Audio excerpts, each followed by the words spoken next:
Hey gang. So today I'm going to read you a short story that I wrote called A Small Innocuous House in Melbourne. And on that note, fucking shout out to Morgs who titled it. Thank you. Maybe you remember that. It was many years ago. I'm a serious person and I'm doing this seriously. That was a real silly thing to say before this story. A small innocuous house. A small innocuous house in Melbourne.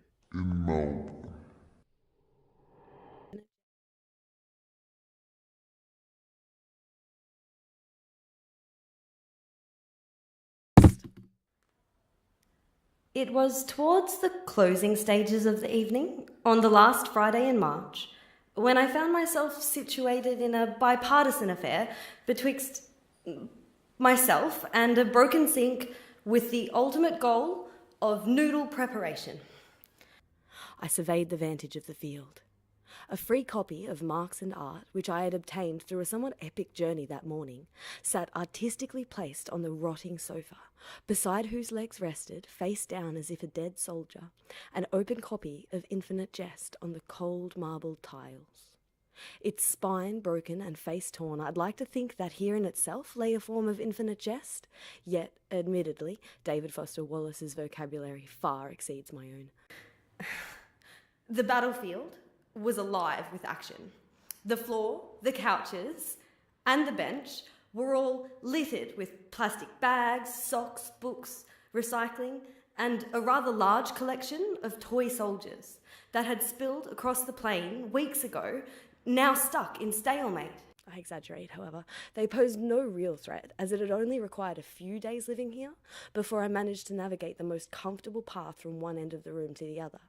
And my quick success in making it through the labyrinth of my home, a wave of what I can only illustrate in a somewhat oxymoronic fashion as childish glee at my newfound adulthood, swept over me, moving from foot to fingertip in one sudden rush of volcanic pleasure.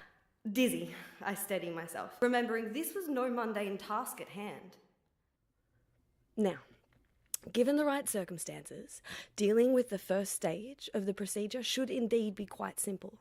In ordinary circumstances, to half fill a Tefal saucepan and set it to boil on the stove would indeed be such a casual affair that one, as accustomed to preparing their own food as I was, presumably would be able to do so much without a second thought. Footnote.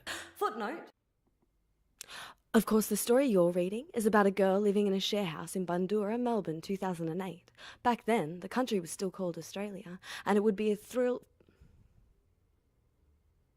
Father Baxter was unknown to the world of politics, and it would be 3 full years before he was to become the state premier. During those manic years, the Australian government was pushing for a free market, which involves the privatisation of industry. Victoria, in particular, was in complete disarray because of a push to privatise the health and education sectors. But ignoring an economic discussion that you're unlikely to understand, the point is that this so-called free market was so grossly competitive that most quality products for sale were at such a high cost that only a small percentage of the population could actually afford to buy them. It meant that companies with the big bucks were able to mass produce poor quality products to be sold in supermarkets like Coles and Safeway at such a low cost that it would seem like an economically viable decision for students to be cooking with these absurdly inferior utensils. Tefali, of course, now offers you the widest range of kitchen utensils available at reasonable prices, guaranteed by Father Baxter himself to produce delicious meals and snacks in no time, every time. But these were no ordinary circumstances, and this was no ordinary kitchen sink. The technicalities behind a broken sink can fall under 2 parameters, simple or complex. Which seems easy enough in itself. Electronic sensors fitted at each join in the plumbing would identify any problem ranging from something simple like a loose join to more complicated problems such as blocked pipes that require the taking apart, cleaning and reassembling of copious numbers of parts. This data would then be transmitted through a wireless network direct to any computer or mobile device in range, activating a troubleshooting page. Happily, from this troubleshooting page would open a set of instructions for the repair of said kitchen sink. After a few easy steps, the water would spring forth, filling the mighty Tefali saucepan with all its liquid goodness in preparation for the boil. Footnote: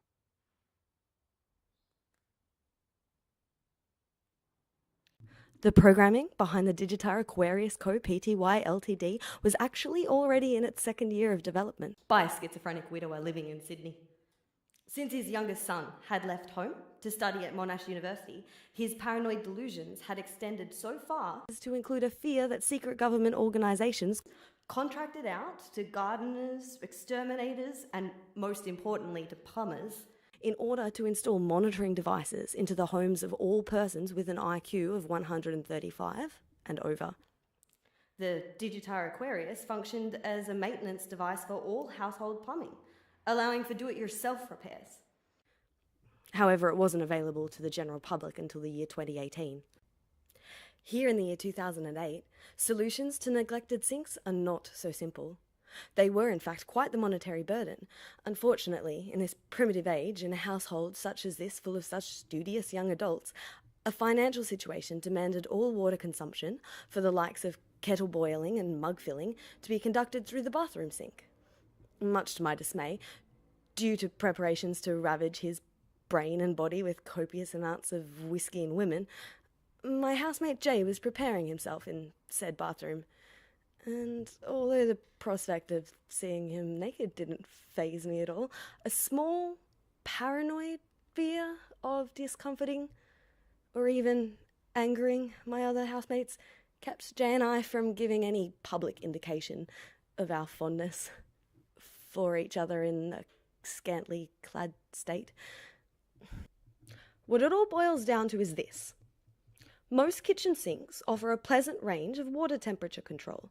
Usually you find two taps with adjustable strengths, effectively varying the temperature and pressure of the water flow to the consumer's preference. Where I live, there are none of these options, let alone satisfactory temperature control movements. No one currently living in the house has ever actually laid eyes on the cold water tap, but rumour has it, 5 years ago, it was involved in some sort of experiment involving the melting point of plastic. I won't live in a house without history.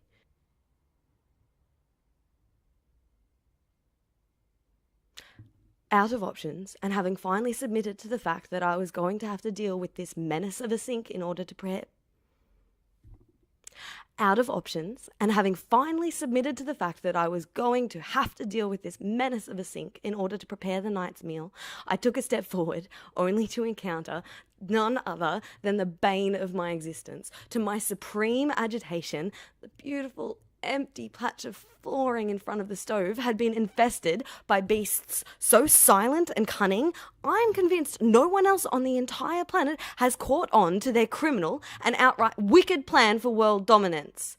The pizza boxes were breeding, and here before me stood another freshly deployed warrior ready for battle. Reacting quickly, I attack the beast first before it has the opportunity to lash out at me, kicking the box across the floor where it was brought to a loud and dramatic end, crashing into the open pantry door.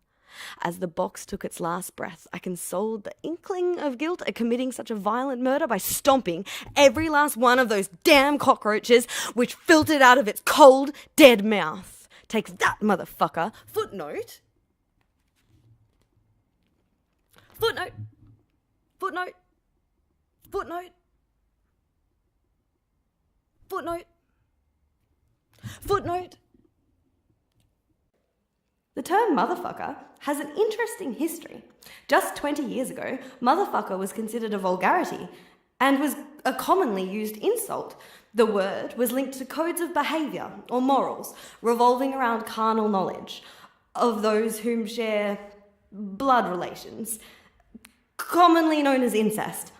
Depending on the nature of the relationship between persons, incest was a criminal offence, punishable by law. Ellen, who slept in the dining room cum bedroom next to the kitchen, pulled back the curtain and looked at me.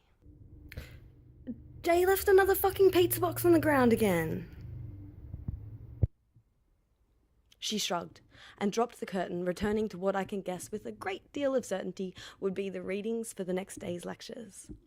Granted, you could attribute the violent outburst to the pool of rage I had installed in my heart last summer. Honestly, the innocence of the cardboard box, perhaps even the roaches, was more or less assured. Maybe they were completely undeserving of such an end. However, not only does the constant demand of repressing feelings have the potential in itself to make one very angry and prone to random bursts of aggression, I've also heard that physical exercise releases endorphins. And if happiness is the goal in life, well, then I'm one step closer to God now, aren't I? Satisfied, I brushed down my outfit and, noticing a stain on my salmon-coloured t-shirt, I licked my thumb and attempted to rub it off, unsuccessfully. I moved back to the sink. Grabbing the rusty pliers off the windowsill, I pry them open and slip them over the metal nub where the tap handle once sat. The water sluiced in the pan faster than I predicted and splashed back all over my face. As awkwardly as I moved the tap to the closed position, I paused over the sink to let every last drip drop down into the pool, and I wipe my face with my t-shirt.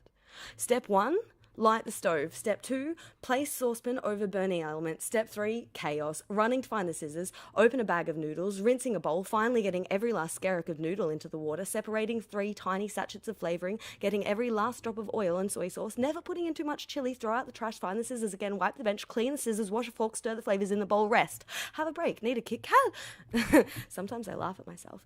The meagering was simmering in the pan, and a bowl with the flavours rested, mixed and ready on the bench beside the hot plates. My focus softened as I stared into the frothing mess and began to think about relationships ad nauseum. Biting the inside of my lip, clenching my fist, and watching the saucepan liquid boil and thicken. The water began to turn a murky brown colour, frothing and bubbling, a stink pit of mud and feces rising and overflowing, exponentially increasing in size, before it began to spill over the edges of the saucepan, flooding the kitchen. Biting down again hard on my lip and resisting the urge to vomit, I plot through the muck now rising above my ankles towards the rotting sofa and, fuck you, pick up Infinite Jess and hurled it down the hallway. Collapsing onto my knees, I began to sob. This is the end. My only friend.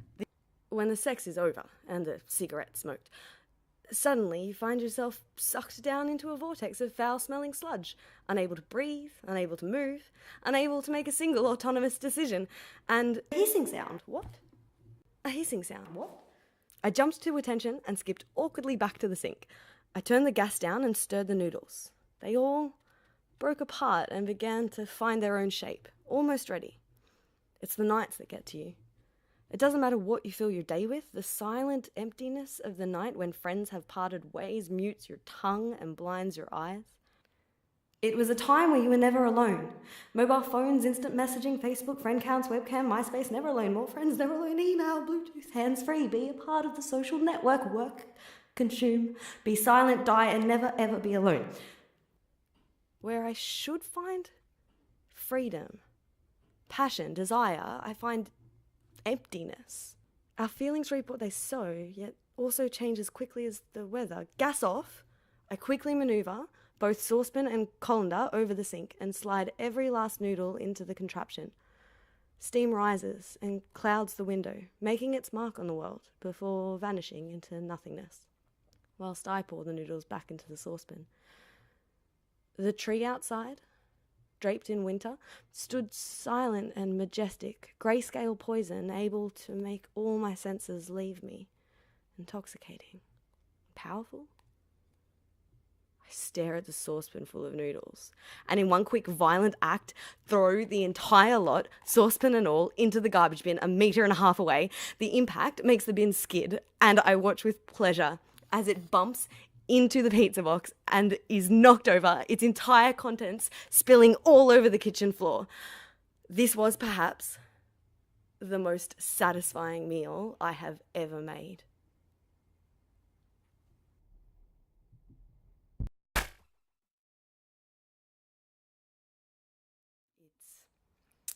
out there in the collective unconscious, I guess.